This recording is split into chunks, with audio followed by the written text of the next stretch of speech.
These crawl hole spaces allow lights and mediums to go through, but not a heavy. However, I found a way to fit through every single one as a heavy, and it's super easy. Crouch in front of the hole and then place a healing emitter onto the wall above you. Look down and walk forward.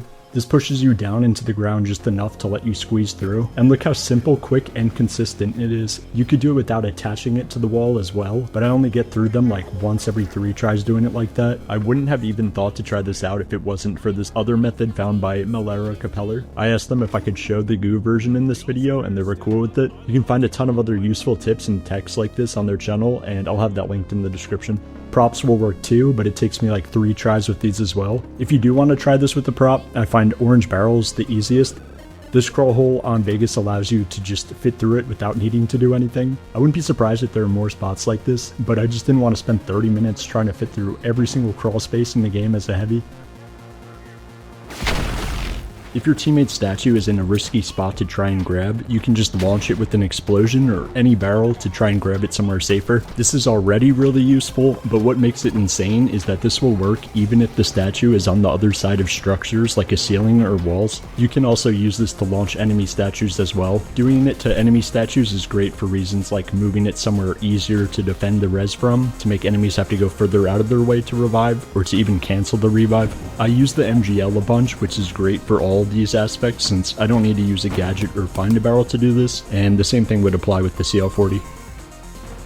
Shooting through the window on doorways is another one I really love. You get a full view of enemies, but you're being shielded and covering like 80% of your hitbox. The visibility in this game is very good, but when I'm doing this, a lot of enemies don't even notice me until I start shooting. It's also easy to predict them coming through, so if you're getting chased or something like that, you can get an additional shot or 2 on them before they even get in. I posted a tutorial on how to do this one a while back, but now it usually launches cash out stations even further and more consistently ever since there's changes to goo at either the start of Season 6 or Season 7. Oh, okay. What on earth? Wait, how did you do that? Wait, what that happened? was so good. It's also a movement tech that works on a ton of other things, but it's gotten harder to launch yourself with when those changes were implemented. To do this, you need to jump and throw a goo barrel at cash out stations so you get stuck in the detached goo it makes. If an enemy is sticking through a wall or something like a barricade, you can actually damage them still. If it's just a cosmetic sticking through and not actually part of their hitbox, it won't work though. You can stand on top of props for a little bit of extra height, which will allow you to climb up to so many spots that you normally just couldn't. Even an orange barrel laying on its side allows me to climb up this. Usually when I'm doing this, I only want to go up 1 level, but if you're somewhere like this spot on a Nozomi Citadel, you can pick the prop up again and repeat. Let's say you just want a vault fight and you have to head towards a cash out station. You can throw your C4 or a mine onto the cash box and then carry it to the cash out station. This allows you to start regenning another one quicker than it would take to run to the cash out station and then place the mine or C4. If you have a light teammate, they're probably going to be the one plugging it, so just throw the C4 or mine onto a prop.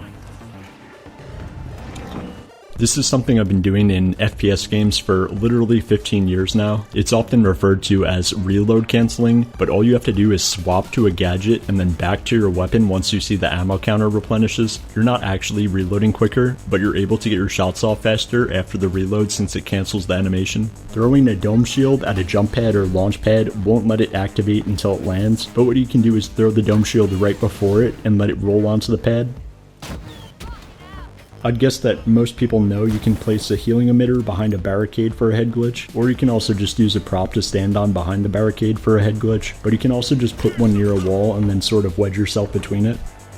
And this is the first movement tech I found on the finals, which I posted nearly 2 years ago. The easiest way to do this is to mantle on top of what you're launching off of, take a tiny step back towards the edge, and then throw the goo to break the structure. This works pretty consistently with both goo nades and goo barrels, but I find it a bit easier with the barrels. Since the nades and barrels are coming from your right hand, it's way easier to just do this on the right side of a structure. This pretty much just works on anything that can be lifted during an alien invasion.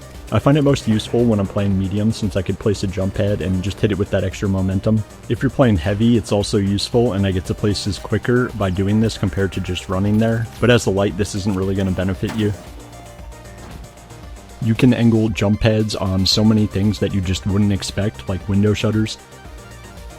You can jump through the window of buildings next door to the one you're currently in. If an enemy sees you hop out of the window, they're probably assuming you're going into the street below or into a building across it. You can roof climb from the fences on balconies very easily. You can jump out of a window, goo the building, then climb it and get on roofs very easily too. You can use a jump pad for head glitches. If you get a few shots in on the enemy, you can push with the pad too. I still have a bunch of other tips and stuff like this that I can make future videos on, so if you enjoyed this or found it useful, just let me know in the comments so I can keep that in mind. Take care and thanks for watching.